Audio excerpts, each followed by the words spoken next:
Oi pessoal, sejam bem-vindos à 18ª videoaula de pesquisa e ordenação, e nessa videoaula nós vamos ver o algoritmo de Dijkstra, que é um algoritmo que vai mostrar o menor caminho para a gente quando a gente tem peso nas nossas arestas. Então, pegando o exemplo da videoaula passada e adicionando pesos, a gente teria um grafo dessa forma daqui, ó. Vamos supor que cada vértice daqui é uma cidade e cada aresta não passa de uma estrada, né? Esse número que está aqui na aresta é o peso dela. A gente pode interpretar como se fosse o tamanho dessa estrada. Então, essa estrada aqui tem 20 km, essa tem 7, essa tem 10 e assim vai. Então, vamos supor que a gente quer chegar da cidade 6 até a cidade 9, passando pelo caminho mais curto possível. Se a gente quer o menor caminho, a gente tem que pegar o caminho de menores arestas, não é? Arestas cujo peso são os menores, mas ao mesmo tempo a menor quantidade possível, né? E observa que na videoaula passada, o menor caminho que a gente tinha era esse caminho daqui, né? Que vai do 6 para o 2, pro 4 e pro 9. Só que aqui agora esse já não vai ser o melhor caminho. Porque o que acontece é que o que? Somando 20 com esse 20 e esse 20 daqui, a gente teria que andar 60 km,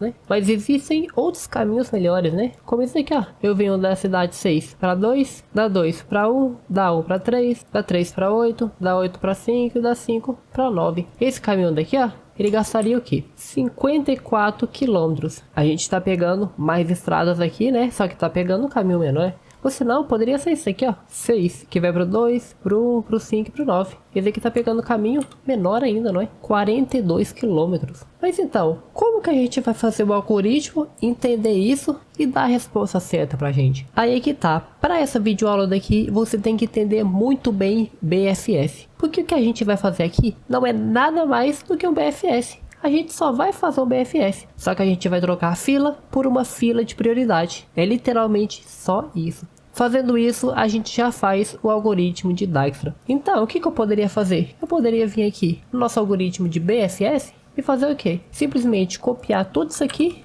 e aproveitar aqui, ó. O algoritmo é muito parecido. A única diferença é que a gente vai ter que tomar cuidado com algumas coisas e ao mesmo tempo usar uma fila de prioridade. Como a gente vai ter que usar uma fila de prioridade, eu já deixei pronto a função aqui. Essa função vai fazer o quê? Como a gente quer sempre o menor caminho, e o caminho a gente está guardando nessa variável daqui, né? A variável vezes indica quantas vezes a gente tem que fazer o movimento, né? No caso aqui, quantas vezes a gente teve que andar 1 km, seria tipo essa interpretação. Então aqui, por exemplo, eu tive que andar 1 km 7 vezes. Então a gente quer o quê? Sempre o menor caminho, não é? Então o que eu vou fazer? Ao invés de só adicionar na fila de uma forma normal, eu vou sempre dar prioridade para o menor número possível e na frente. É só isso que tem de diferente. Tanto que eu nem precisei mudar a nossa struct aqui, ó. Mas antes da gente começar a programar, vamos só ver aqui na prática por que uma fila de prioridade é necessário aqui pra gente. Vamos fazer o mesmo passo a passo que a gente fez na videoaula passada. A gente começa pelo 6, né? Então a gente vai adicionar os vértices adjacentes a ele numa fila. Então a gente vai adicionar o 2 junto com quantas vezes eu tive que andar 1 km, né? Junto com o peso aqui, o peso total. E o vértice 3, que aqui tem o mesmo peso, né? Então ficou dessa forma daqui, ó. Aí depois então, certo, eu já visitei o 6, então marquei ele como visitado. Então depois eu vou pro próximo número da fila, o 2. Então eu marco o 2 como visitado e vou adicionar todo mundo que é adjacente a ele na minha fila.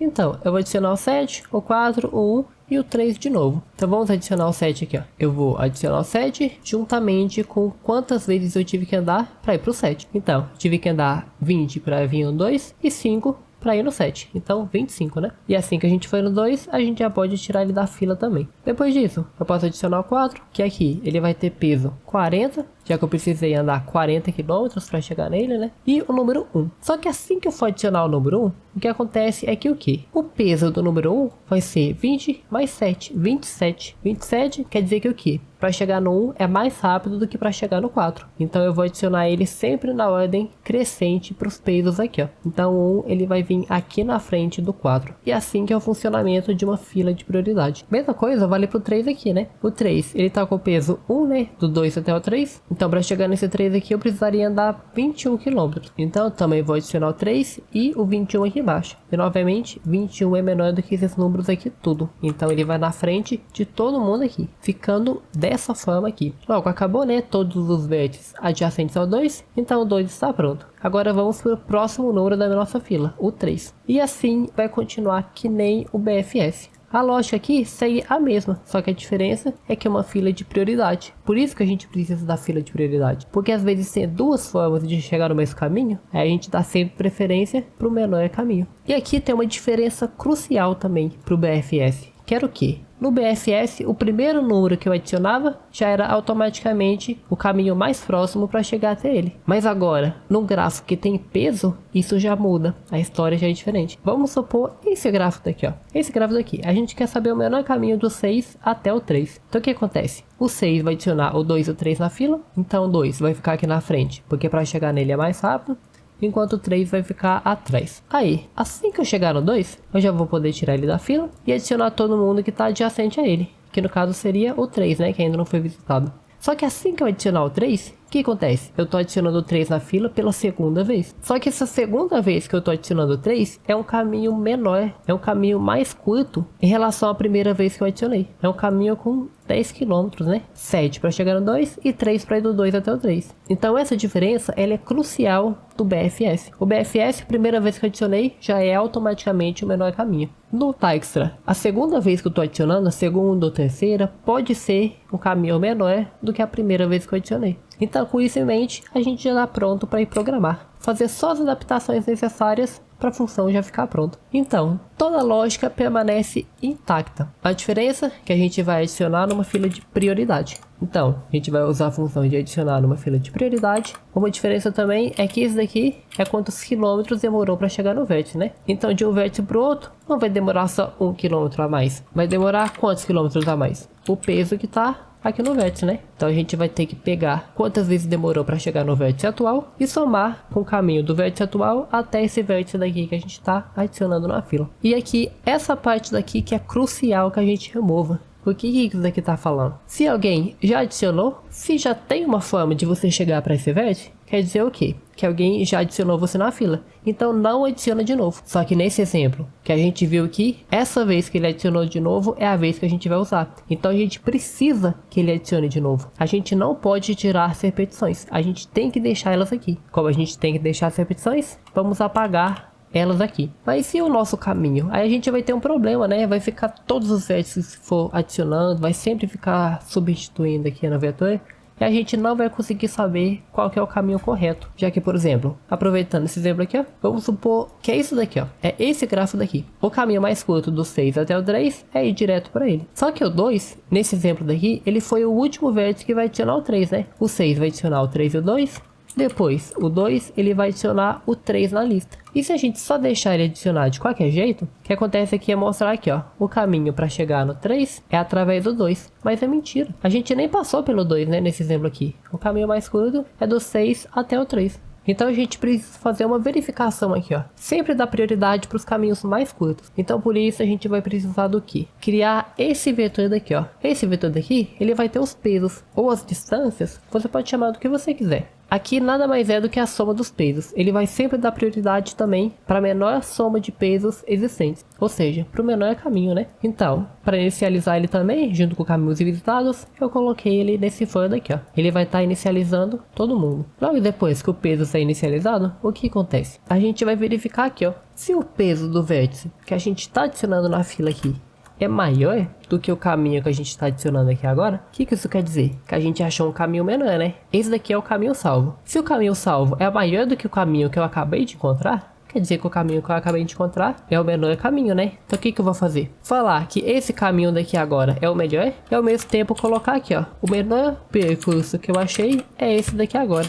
Em outras palavras, então, se eu achei um caminho menor, eu vou falar o quê? Esse é o caminho menor, esse é a distância menor. Aqui eu tô salvando quem que é o caminho, né? Como que eu cheguei nesse vértice. E aqui eu tô salvando a distância, né? Mas aqui tem um problema, né? Se eu só deixar dessa forma aqui. Porque o peso, olha aqui, ó. Ele tá sendo inicializado como 0. Então isso daqui, ele nunca vai ser verdade, né? Porque 0 não é maior do que nada, né? A não ser um número negativo. O que aqui nunca vai ser, né? Então o que a gente tem que fazer? Falar. Se é a primeira vez que você tá colocando esse vértice na fila, você vai fazer o quê? Simplesmente colocar. Caso não seja a primeira vez, você verifique se é o menor caminho. Assim a gente vai resolver o problema da gente adicionar a primeira vez. Então como que a gente verifica se a gente já colocou na fila ou não? A gente olha aqui no caminho. Então, caminhos dual x. Se não tem um caminho, quer dizer que nunca foi adicionado na fila, né? É a primeira vez que eu estou adicionando esse vértice na fila. Se é a primeira vez que eu estou adicionando, você vai simplesmente adicionar. Mas se for falso? Se for falso, a gente vai o quê? Verificar se é o menor caminho. Então a gente vai mudar aqui quando? Quando nunca tiver adicionado, para eu adicionar a primeira vez, ou quando encontrar o menor caminho. E com isso então, a nossa função está pronta. Só com essas modificações aqui, a gente já conseguia fazer a nossa função ficar pronta. Então só recapitulando o que a gente fez. A lógica é a mesma do BFF. Sempre ir para os vértices mais perto. Só que aqui agora, o que fala se o vértice é mais perto ou não, é o peso, né? Por isso que a gente está dando prioridade para o peso menor. Por isso que a gente usa uma fila de prioridade. Então, o que a gente vai fazer de modificação seria o quê? Ao invés de adicionar numa fila, adiciona numa fila de prioridade. Então, só isso já ajuda a nossa lógica. Só que tem um problema. No Dijkstra, diferente do BFF, a gente precisa que adicione as repetições. Se a gente precisa que adicione as repetições, o que a gente vai fazer? Tirar qualquer sistema que a gente colocou que impeça de ter repetição. Que no caso foi esse sistema daqui, ó. Essa parte daqui, ó, ele estava impedindo que tivesse repetição. Então, se está impedindo, o que a gente vai fazer? Simplesmente apagar. Só se eu apagasse isso e apagasse esse aqui também, ia dar certo. Só que o problema é que essa função ia ficar muito simples, né? Ela só faria o quê? Só retornaria quantos quilômetros precisou para eu ir de tal cidade até tal cidade. Se eu quero que ela também mostre o caminho, aí por isso que eu fiz esse if daqui, ó. Ele vai ver aqui, ó. Já encontrou o vértice para tal caminho? Se não encontrou o vértice, eu vou colocar ele aqui agora. Aí depois ele verifica. Já encontrou o vértice para tal caminho? Já? Ah, então eu vou ver a segunda verificação. Por isso que eu uso um ou aqui. Esse caminho que já foi encontrado é o menor possível? Se é o menor possível, tá tudo bem. Se não é o menor possível, se eu acabei de encontrar o menor, eu vou salvar esse menor aqui agora, já que ele é melhor para mim, né? E é assim que tá funcionando. Então, olhando aqui o vetor caminhos, eu vou conseguir também saber qual que é o caminho que eu percorri. E a função também retorna a variável vezes aqui para mim, né? Essa variável vezes tem o quê? Isso daqui. E o que é isso aqui? A soma dos pesos, né? Automaticamente a distância que eu precisei para chegar de tal cidade até tal cidade. Então, se eu só copiar essa parte daqui, ó, do BFF, também já vai funcionar aqui para mim, porque os usos são quase o mesmo, né? A gente usa o Dijkstra, basicamente, quando a gente quer usar um BFS, só que o grafo tem peso. É só isso, Dijkstra nada mais é do que uma versão aprimorada do BFS, dizendo assim de uma forma bem crua, né? Então vamos mudar aqui para quilômetros, mudar a função aqui para o nosso Dijkstra e pronto. Então, como o nosso grafo tem peso, né? Eu já salvei aqui as nossas entradas, o que a gente vai precisar colocar lá para criar aquele nosso grafo. Então vamos testar aqui agora, vamos colar o nosso grafo aqui e com isso a gente tem que o que? Você precisa andar 37 km e o caminho menor é esse daqui. Vamos ver se é verdade. Se a gente observar aqui no nosso grafo, a gente tem que ele falou que o menor caminho é do 6 para o 3, 8, 5 e 9. Então 6 para o 3, 8, 5 e 9. O que de fato é o menor, né? 37 km andados é o menor caminho que a gente conseguiria aqui. Porque andando esses daqui, a gente anda 1 km a mais, a gente anda 38. Andando por esses daqui, a gente anda por menos estradas, mas por 60 km, o que é muita coisa, né? Andando por esse daqui, a gente anda por 42 km, que também é um caminho pequeno, mas é maior do que esse aqui. Então, esse aqui realmente é o menor caminho que a gente consegue ter andado, né? Para chegar do 6 até o 9. Vamos testar agora do 2 até o 8. Então, para ir do 2 até o 8. Então, rodando o nosso código aqui e colando o nosso grafo, a gente vê que a gente precisa de 5 km, do 2 para o 3 e do 3 para o 8. Então, do 2 para o 3 e do 3 para o 8. Realmente 5 km, né? O menor caminho que a gente conseguiria. Já que se a gente pegasse qualquer um desses daqui, daria 15 ou maior, né? Então, assim que funciona o algoritmo de Dijkstra. Se você entendeu o BFS muito bem, você vai se dar super bem com esse algoritmo daqui. Já que ele nada mais é do que uma modificação do BFS, né? E outra coisa, só como bônus da aula, vamos mostrar como que fica esses dois vetores aqui, ó. Então, aqui no final ele vai dar a resposta tudo certinho. Vamos até voltar aquele primeiro exemplo, do 6 até o 9. E vamos só colocar aqui no final um for para ele mostrar pra gente como que tá os dois vetores. Então, logo depois de dar a resposta aqui, ele só vai fazer uma coisa, né? Que vai ser também mostrar pra gente como que tá o vetor caminhos e como que tá o vetor pesos. Então eu vou colocar dessa forma daqui para ele mostrar pra gente qual que é o índice e ao mesmo tempo o que tá nele. Dessa forma daqui, para os dois vetores. Então, vamos ver aqui como que fica. Então, quantidade de vértices, vamos colar o nosso mesmo grafo aqui, ó.